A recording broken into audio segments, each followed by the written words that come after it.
और अंतिम में मैं ये बजट को समर्थन करते हुए मेरा वाणी को विराम देता हूँ। बहुत बहुत धन्यवाद। माननीय सांसद श्रीयुक्त आदित्य यादव जी। बहुत बहुत धन्यवाद अध्यक्ष महोदय।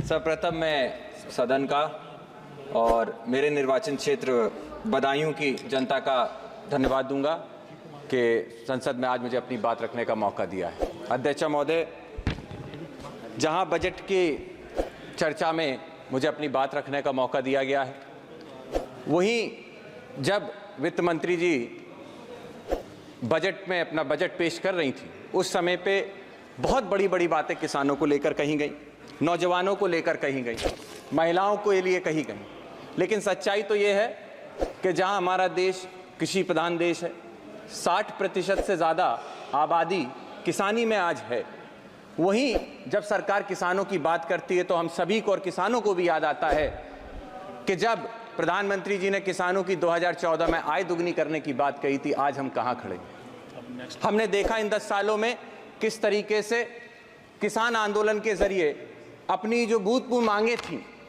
एमएसपी की मांगे, क्योंकि जब हम स्वामीनाथन कमेटी की बात करते हैं तो सामने से पक्ष के लोग हल्ला करते हैं कि हमने स्वामीनाथन कमेटी को लागू किया है। लेकिन सच्चाई अध्यक्ष महोदय ये है कि स्वामीनाथन कमेटी की जो मूल सोल था, जो थी एमएसपी, न्यूनतम समर्थन मूल्य, आज भी ये सरकार उसको लागू नहीं कर पाई है। और सरकार इस बात को याद रखे कि जब सर्दी, गर्मी, बारिश और धूप हमारे इस देश का किसान झेल रहा था, सरहद पे बैठा हुआ अपनी मांगों के लिए लड़ाई लड़ रहा था, उस समय पर यह सरकार ने अपना मुंह फेर कर उस किसान का अपमान किया है।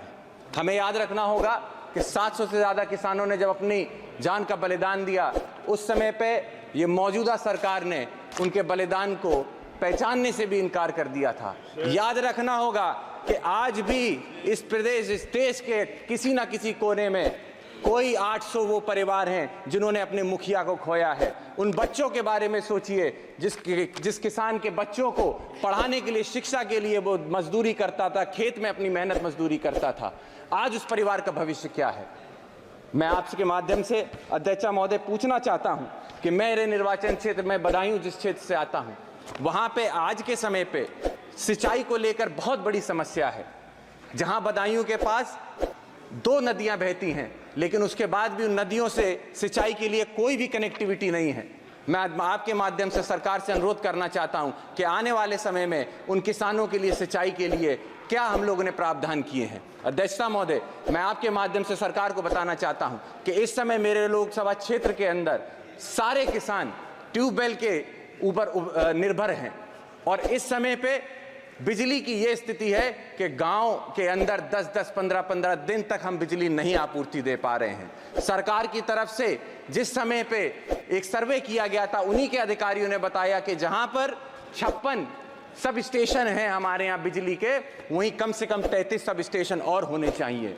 लेकिन उनकी रिपोर्ट पे जब सरकार ने निर्णय लिया तो उसको 33 सब स्टेशन को घटाकर मात्र 8 सब स्टेशन किए जाने की बात आ रही है। मैं आपके माध्यम से अध्यक्ष महोदय अनुरोध करना चाहता हूं कि किसान इस समय पीड़ित है, त्राहिमाम मचा हुआ है क्षेत्र के अंदर, इसीलिए बिजली की समस्या को शीघ्र ही देखा जाए और इन समस्याओं को समझा जाए। साथ ही साथ मैं अध्यक्ष महोदय, मैं आपके माध्यम से अनुरोध करना चाहता हूं सरकार से, सिर्फ उत्तर प्रदेश नहीं, कई प्रदेशों के अंदर किसानों के लिए सबसे बड़ी समस्या अगर कोई बनती जा रही तो आवारा पशुओं की बनती जा रही है।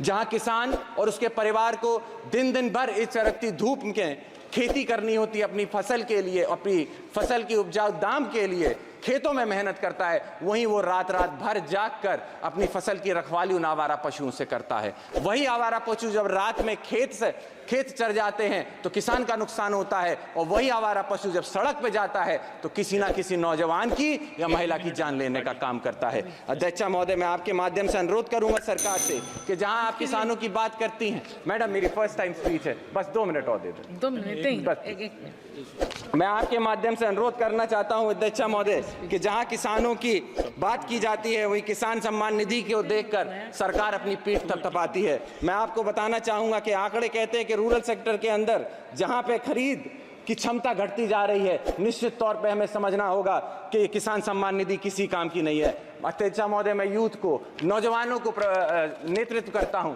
वहीं जहां देश में 35% नौजवान है जिसकी मूलभूत सुविधाएं एजुकेशन और जॉब अपॉर्चुनिटीज हैं, आज सरकार कहीं भी जॉब देने में असमर्थ होती चली जा रही है। 80% से ज्यादा हमारे देश का नौजवान बेरोजगार घूम रहा है। मैं अध्यक्ष महोदय आपके माध्यम से अनुरोध करना चाहता हूं कि आने वाले समय में उन नौजवानों के रोजगार के लिए कुछ ना कुछ ये सरकार करने का काम करे। साथ ही में मैं आपसे अनुरोध करना चाहता हूं कि मुझ जैसे नौजवान, कई सारे नौजवान हैं जो यूनिवर्सिटियों से छात्र राजनीति से आगे बढ़ के इन सदनों का नेतृत्व करते हैं, वहीं आज उत्तर प्रदेश के अंदर छात्र राजनीति को खत्म करके कहीं ना कहीं नौजवानों को आगे आने से रोका जा रहा है। आखिरी मैडम, लास्ट है मैडम, छात्रों के लिए मैं ये कहना चाहूंगा, इलाहाबाद यूनिवर्सिटी जैसी संस्थाओं के अंदर जहां हॉस्टल की फीस बहुत कम रखी जाती थी सिर्फ इसलिए ताकि किसानों को कहीं ना कहीं किसानों के बच्चे पढ़ लिख सके, वहीं 400% अगर ये फीस को बढ़ाया जाता है तो निश्चित ही तौर पे किसानों के लिए ये एक बनने की बात होगी। आप सभी के लिए मैं आपसे आपका धन्यवाद देता हूं और अनुरोध यही करता हूं कि इन सभी बिंदुओं को देखते हुए आप सारी बातों को रखने का काम करें। बहुत बहुत धन्यवाद। आपने बजट डिस्कशन